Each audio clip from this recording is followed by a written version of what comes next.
पढ़ने के लिए, है ना? इस टाइप से कार्य करेंगे तो ताकि एक रिदम बना रहे। चलिए आगे चलते हैं। शिला गुरुदेव शिला प्रभुपाद की जय। आधुनिक पिछली बार हमने जो पढ़ा था, हमने ये जान लिया कि श्रीमद् भागवतम किसने लिखा है और फिर ये भागवतम जो है किस तरह से किसको व्यास देव के जो पुत्र हैं शुकदेव गोस्वामी, उन्होंने उनको हृदय गमन कराया था। उसके बाद ये शुकदेव गोस्वामी किसको कह रहे हैं भागवतम, कोई बताएगा? परीक्षित महाराज। हाँ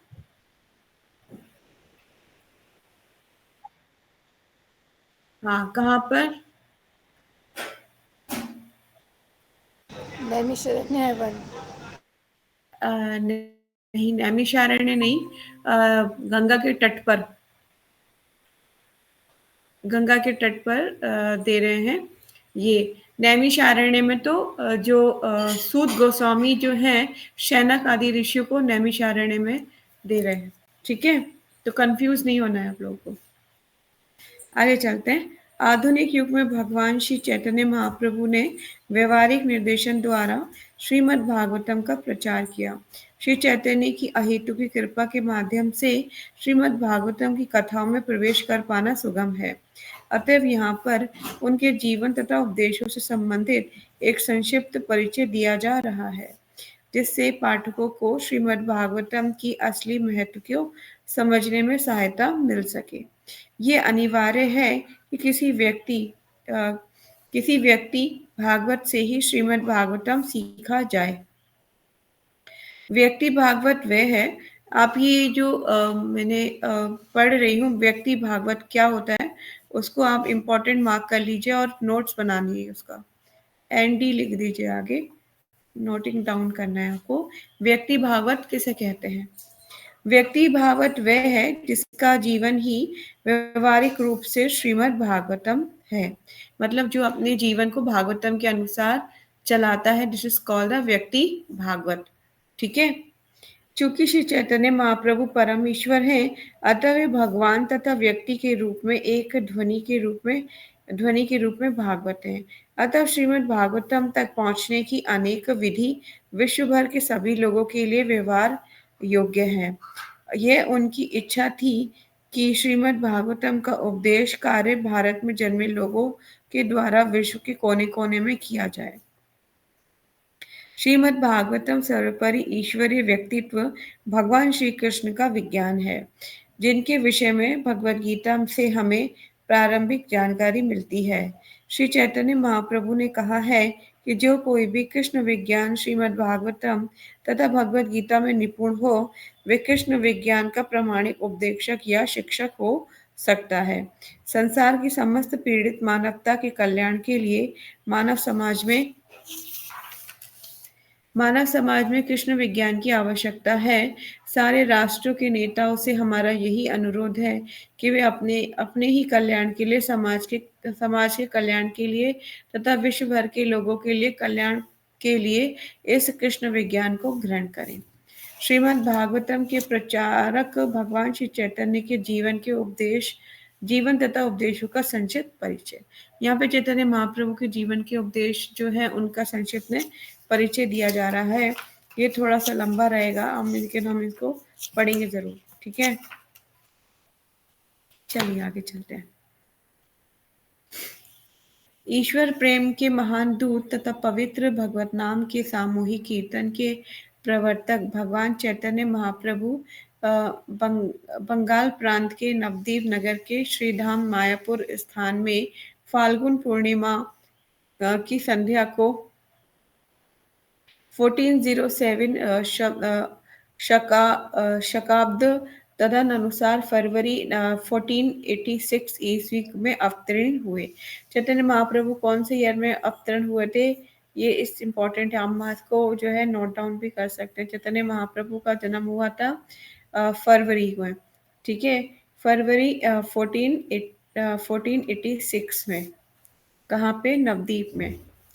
उनके पिता श्री जगन्नाथ मिश्र सिलहट जिले के एक विद्वान ब्राह्मण थे, जो विद्यार्थी के रूप में नवद्वीप आए थे।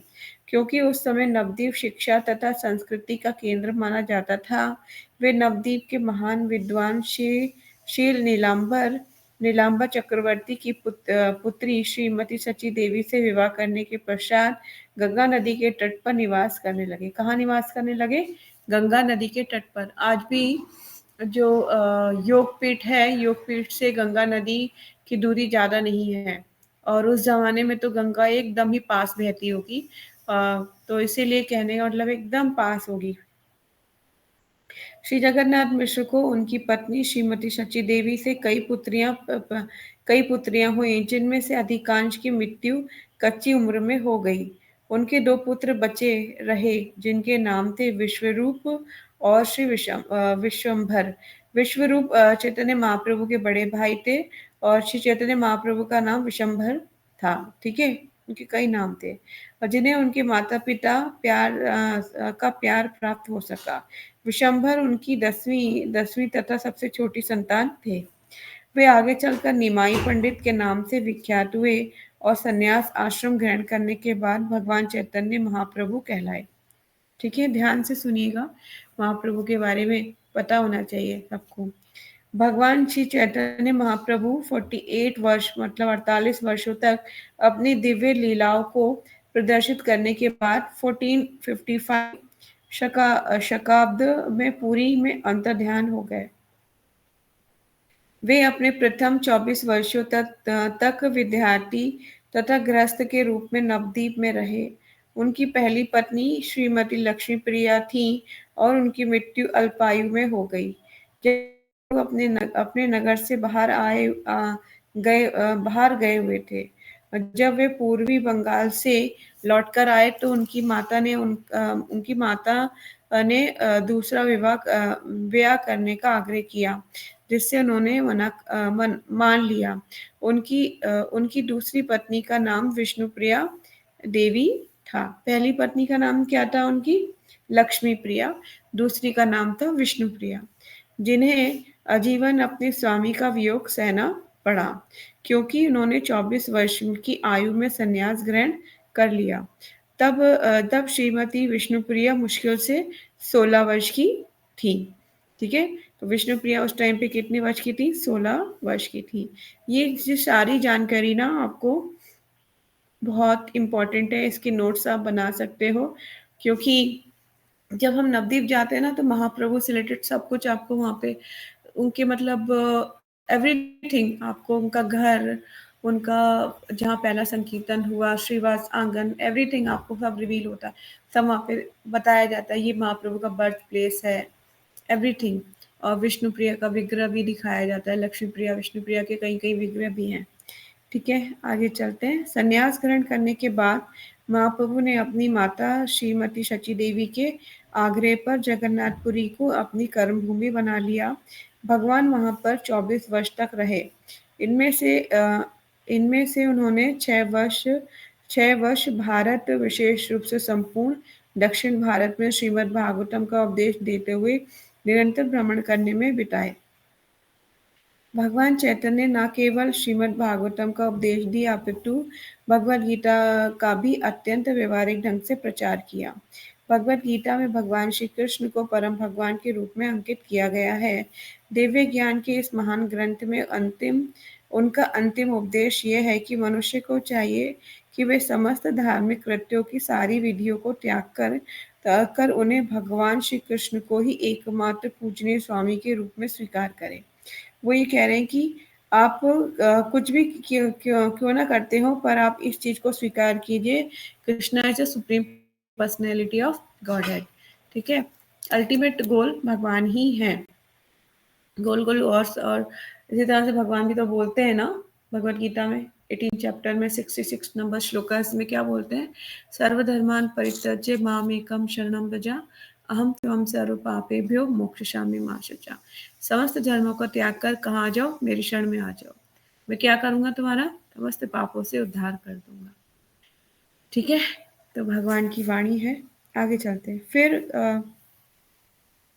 फिर उन्होंने अपने सभी भक्तों को आश्वस्त किया कि वे समस्त पापों से उनकी रक्षा करेंगे।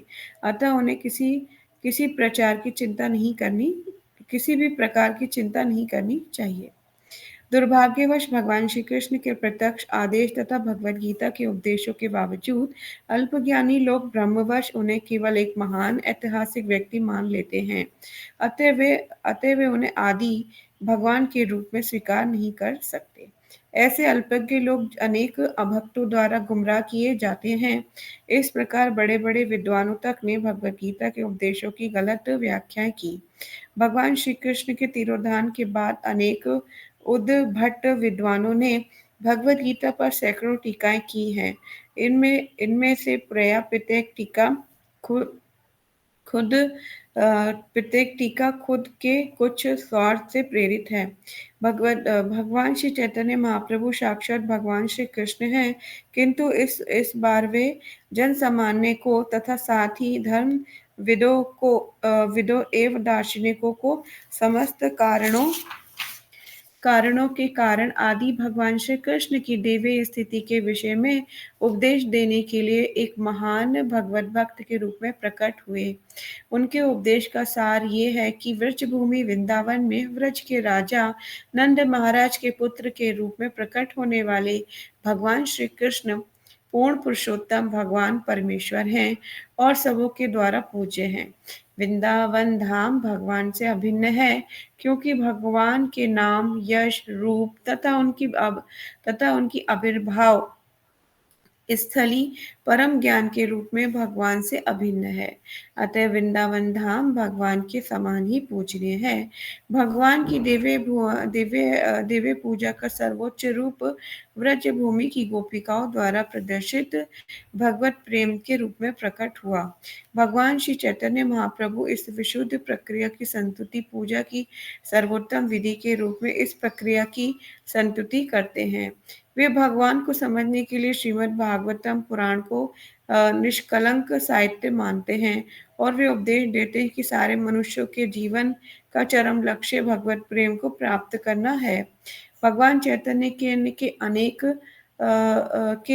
भक्तों ने, जैसे कि वृंदावन दास ठाकुर, श्री लोचन दास ठाकुर, श्री कृष्णदास कविराज गोस्वामी, श्री कवि करणापुर, श्री प्रबोधानंद सरस्वती, श्री रूप गोस्वामी, श्री सनातन गोस्वामी, श्री रघुनाथ भट्ट गोस्वामी, श्री जीव गोस्वामी, श्री गोपाल भट्ट गोस्वामी, श्री रघुनाथ दास गोस्वामी तथा विगत 200 वर्ष में श्री विश्वनाथ चक्रवर्ती, श्री बलदेव विद्याभूषण, श्री श्यामानंद स्वामी, श्री नरोत्तम दास ठाकुर, श्री भक्ति विनोद ठाकुर तथा अंत में श्री भक्ति सिद्धांत सरस्वती हमारे गुरु महाराज तथा अन्य अनेक महान विख्यात विद्वानों तथा भक्तों ने भगवान के जीवन तथा उनकी शिक्षाओं के विषय में बड़े बड़े ग्रंथ लिखे हैं। ऐसे ग्रंथ वेद, पुराणों, उपनिषदों, रामायण, महाभारत तथा मान्य आचार्यों द्वारा स्वीकृत अन्य इतिहासों एवं प्रामाणिक साहित्यों जैसे शास्त्रों पर आधारित हैं। उनकी रचना अद्वितीय है और उनका प्रस्तुतिकरण अतुलनीय है और वे सब दिव्य ज्ञान से परिपूर्ण है। दुर्भाग्यवश विश्व के लोग अभी भी उनसे अनजान हैं, किंतु जब ये सारा साहित्य, जो मुख्य रूप से संस्कृत तथा बांग्ला में है, विश्व के सामने प्रकाश में आएगा और जब विचारशील लोगों के समक्ष प्रस्तुत होगा, तब यह इसमें कुछ पिक्चर्स हैं। आप शिला प्रभुपाद की पिक्चर है, शिला प्रभुपाद की जय। नेक्स्ट पिक्चर जो है, जयश्री दिखा दो। नेक्स्ट पिक्चर जो है ये हमारे गुरु परंपरा है। ये गुरु परंपरा हमारे जो है, पहले जो है जगन्नाथ दास बाबा जी की पिक्चर है, फिर भक्ति विनोद ठाकुर की, उसके बाद गौर किशोर दास बाबा जी महाराज और फिर भक्ति सिद्धांत सरस्वती ठाकुर। ठीक है, तो ये गुरु परंपरा है। आगे चलते हैं तो ये पंच तत्व की फोटो है। पंच तत्व मतलब भगवान श्री चैतन्य महाप्रभु, नित्यानंद प्रभु, अद्वैताचार्य और गदाधर। ठीक है, आगे चलते हैं।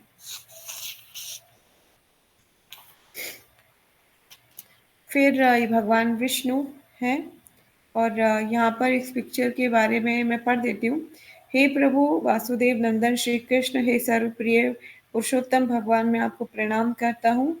मैं भगवान श्री कृष्ण का ध्यान करता हूँ क्योंकि वे परम सत्य हैं और प्रकट ब्रह्मांडों की सृष्टि, पालन तथा संहार सभी के कारणों के आदि कारण हैं। ठीक है, नेक्स्ट। ये एक पिक्चर और है जिसमें भगवान ब्रह्मा, विष्णु और महेश दिख रहे हैं। अभी स्लाइड में आपको ब्लैक एंड व्हाइट दिख रहा होगा पर कलरफुल होते हैं ये पिक्चर्स। आगे कृष्ण बलराम की फोटो है। ठीक है, और उसके बाद कलयुग में अंधकार में पड़े व्यक्तियों के श्रीमद् भागवतम ही ज्ञान का आधार है। तो यहाँ पर जो एक संत आपको दिख रहे हैं ना, भागवतम पकड़े हुए हैं, और वो ज्ञान जो लोग दिख रहे हैं आपको नीचे, जो लोग दिख रहे हैं वो मतलब इस कलयुग के लोग हैं, और वो भागवतम के प्रकाश, मतलब भागवतम में भगवान श्री कृष्ण है ना, तो वो प्रकाश फैला रहे हैं चारों तरफ। नेक्स्ट में नारद मुनि जो है व्यास देव को जो है क्या कर रहे हैं, उसकी भागवतम की शिक्षा दे रहे हैं, और उन्हें आगे चलते हैं। नेक्स्ट नारद मुनि है यहाँ पे। नारद मुनि सर्वत्र विचरण कर सकते हैं।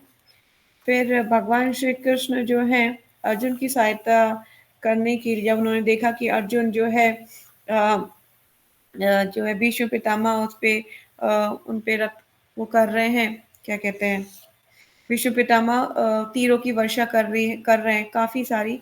तो भगवान श्री कृष्ण जो है अपने अर्जुन अर्जुन की सहायता के लिए, क्योंकि भगवान श्री कृष्ण ने कहा था कि मैं अस्त्र नहीं उठाऊंगा, फिर भी अपने भक्त की रक्षा के लिए स्वयं भगवान श्री कृष्ण रथ का पहिया लेकर जो है विष्णु पितामह को मारने के लिए जाते हैं, और उनके चरण जो है अर्जुन पकड़ लेते हैं कि प्रभु आपने ऐसा मत कीजिए।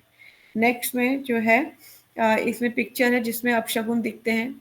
जयश्री थोड़ा सा आप पीछे करोगे ना तब आपको दिखेगा। ये तो कुंती महारानी का है। हाँ, इससे पहले। हाँ, इसके बाद पिक्चर्स। अच्छा, आपके में कम है क्या पिक्चर्स? मेरे से जिसमें अपशगुन देखते हैं युधिष्ठिर महाराज को भगवान श्री कृष्ण के जाने के बाद। और आगे की पिक्चर्स में बस मेरे में यही पिक्चर्स हैं, और जो सामने जो पिक्चर्स अभी आप देख रहे हो ना जयश्री के स्क्रीन पे थी, पीछे पिक्चर करो जयश्री। तो आई थिंक मैं देखती हूँ मैंने मिस तो नहीं कर दिए पिक्चर्स।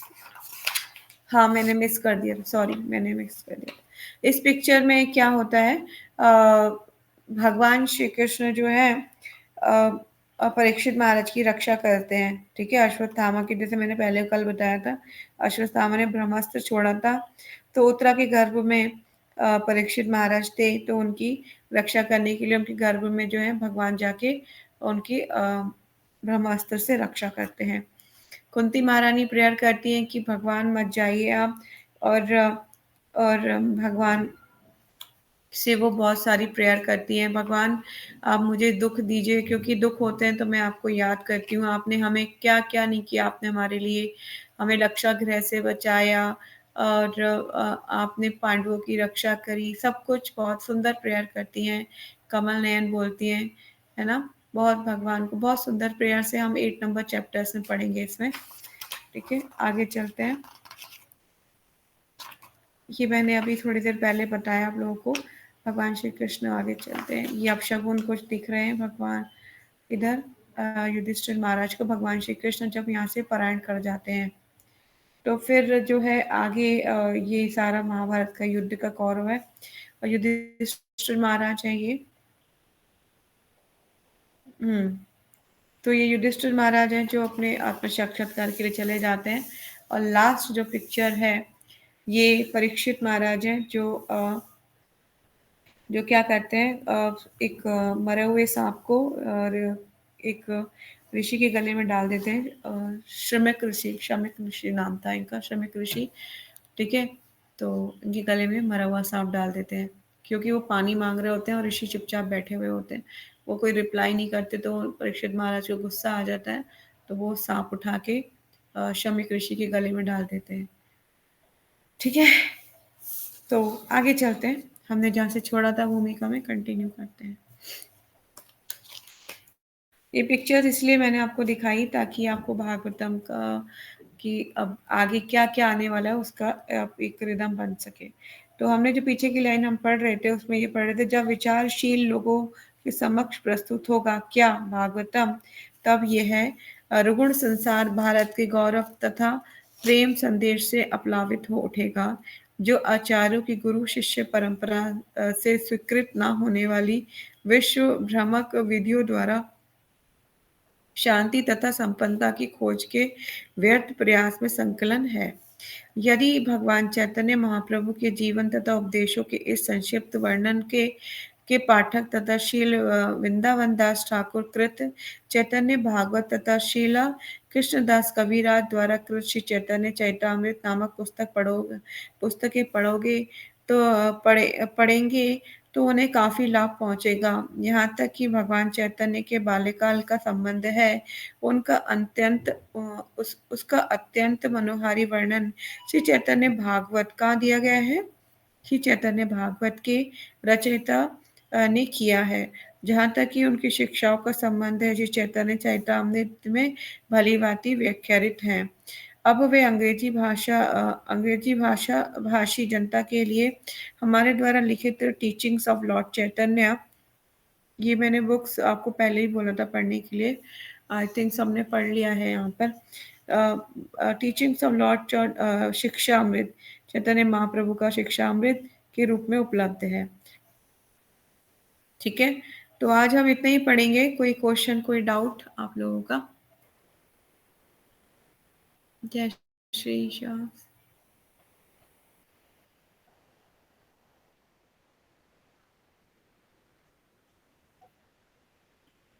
चैतन्य चैतामृत और चैतन्य भागवत अलग-अलग आचार्यों ने लिखी है, लेकिन भगवान के बारे में वास्ट, जैसे कहते हैं ना, चैतन्य भागवत में और डीप में दिया हुआ है। चैतन्य चैतामृत में एक आपको बेसिक चीज़ें बताते जा रहे हैं। भाई है भी वहाँ पर भी चीज़ें दी हुई हैं, पर भागवत में और कैसे और भी बहुत बुक्स हैं अगर चैतन्य महाप्रभु के बारे में जानना है, तो 5 बुक्स के नाम हैं, मैं आपको कल बता सकती हूँ, क्योंकि एक बार मैं सुन रही थी हिताई सेवनी माता जी का लेक्चर।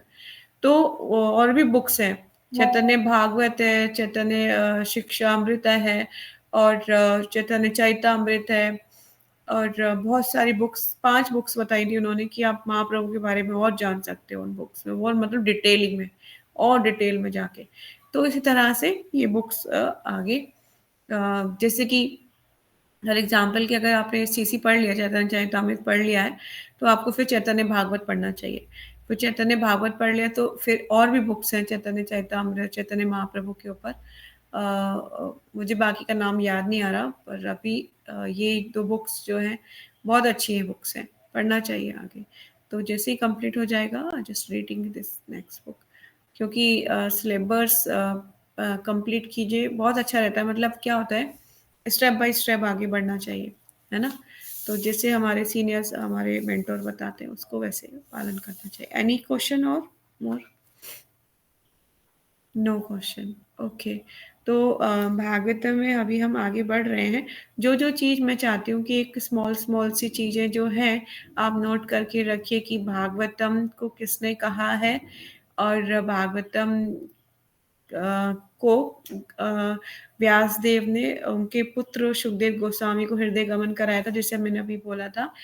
उसी तरह से बेसिक नोट्स को आप बना के रखिए। कहाँ बोली गई भागवतम? तो गंगा के तट पर परीक्षित महाराज को बता रहे हैं सुखदेव गोस्वामी, है ना? उनका किस क्यों बुला रहे हैं, क्यों बता रहे हैं? कुछ हुआ था ना शायद, है ना? तो वो एक एक लाइन में उसका आंसर लिखिए कि उन्होंने क्वेश्चन किया था कि जो इंसान मरने वाला है, उसको अंत समय में क्या करना चाहिए? इस क्वेश्चन के बदले में उनको, क्योंकि उनके पास 7 दिन का समय था, तक्षक नामक साँप उनको डसने वाला था। उनको श्राप मिला था ना, तो श्रृंगी ने श्राप दिया था। श्रृंगी कौन था? जो है शमीक ऋषि का पुत्र था, है ना? जब वो देखता है कि मेरे पिता का अपमान किया है परीक्षित महाराज ने, तो उनके मित्र जाके बताते हैं कि तुम्हारे पिताजी का परीक्षित महाराज ने अपमान कर दिया, मरा हुआ सांप डाल दिया। तो श्रृंगी श्राप दे देता है कि आज से 7वें दिन तक्षक नामक सांप जो है कि जो अग्नि निकालेगा, वो मुँह से अपनी अग्नि निकालेगा, उससे परीक्षित महाराज जो है जल के भस्म हो जाएँगे। तो ये श्राप दिया गया था। तो वो 7 दिन का जो टाइम पीरियड था, उस टाइम पीरियड के लिए उन्होंने क्वेश्चन किया था सभी ऋषियों को बुला के कि परीक्षित महाराज ने कि आप बताइए कि जो व्यक्ति मरने वाला है उसको क्या करना चाहिए। तो भागवतम कहता है कि प्रत्येक व्यक्ति मरने वाला है और उसको ये समझ लेना चाहिए, जिस तरह से परीक्षित महाराज के पास को तो पता था कि मैं 7 दिन में मरने वाला हूँ, पर आपको समझना चाहिए कि मेरे पास 7 दिन भी नहीं है, मेरे पास कितना क्षण बाकी है पता नहीं। इसलिए जितनी जल्दी हो सके अपने आध्यात्मिक जीवन को आगे बढ़ाने का प्रयास करते रहना चाहिए। ठीक है, हम जाके जाके पढ़ेंगे, बहुत नॉलेज इसमें मिलने वाली है आप लोगों को। तो इसी तरह से छोटे-छोटे नोट्स आपको इस चीज़ के बना के रखने चाहिए, क्योंकि अगर स्टार्टिंग में ही नोट्स बनाए जाते हैं, तो वो कंटिन्यू कर सकते हैं। अगर मैं सिलेबस बहुत ज़्यादा पढ़ा दिया और फिर आप बनाने बैठोगे तो बहुत टाइम कंज्यूमिंग होगा। इसलिए जितना-जितना पढ़ा जा रहा है, उतना छोटे-छोटे आप उतने साथ के साथ नोट्स बनाते रहिए। ठीक है? तो आज की क्लास को हम यही वाइंड अप करेंगे और कल क्लास कैसे करेंगे? कल की क्लास नहीं होगी, कल सैटरडे है, तो कल हम भगवद गीता पढ़ेंगे, ठीक है? 8 टू 9 में। तो बाकी may be continue on Monday, ठीक है? श्रीमद् भागवतम। तो श्रीमद् भागवतम की जय। निताय गौर सीतानाथ प्रेमानंदे। हरि हरि बोल। वांछा कल्पतरुभ्यश्च कृपा सिन्धुभ्यैव च पतितानां पावनेभ्यो वैष्णवेभ्यो नमो नमः। अनंत कोटि वैष्णव भक्तवृंद की जय। हरे कृष्णा, धन्यवाद, प्रणाम। हरे कृष्णा, हरे कृष्णा।